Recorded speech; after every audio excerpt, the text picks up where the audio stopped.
Flint got his old job back at a steel factory and settled down into domestic life. But he was miserable and missed the traveling he did in the Navy.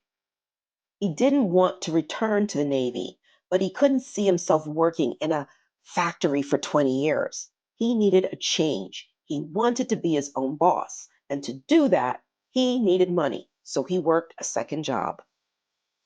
Flint also came to another realization.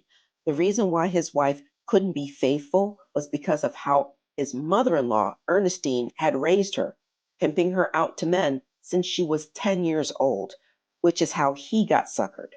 Needless to say, he hated his mother in law. One night, Flint had had enough, and after drinking one too many beers, he got up enough courage to cuss her out.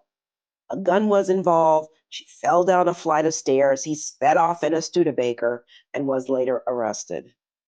To avoid prison time, Flint agreed to be committed to a psychiatric unit where he was subjected to electroshock therapy and experienced partial amnesia.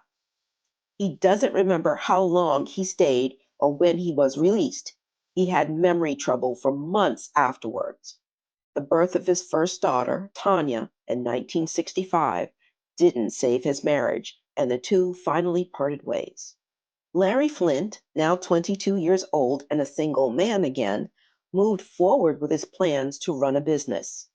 He had saved enough money from his two jobs to buy a bar in Dayton, Ohio in early 1965 called Hillbilly Haven that was strictly for blue collar workers from Kentucky, Tennessee, and West Virginia who passed on through.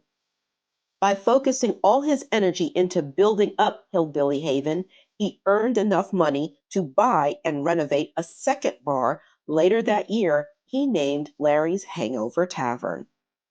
With the two bars earning money, Flint bought a third he called the factory, then a fourth called Whatever's Right, which he filled with lovely young ladies to serve as hostesses in what he envisioned as a posh cocktail lounge, an elegant little place with a good sound system and popular music.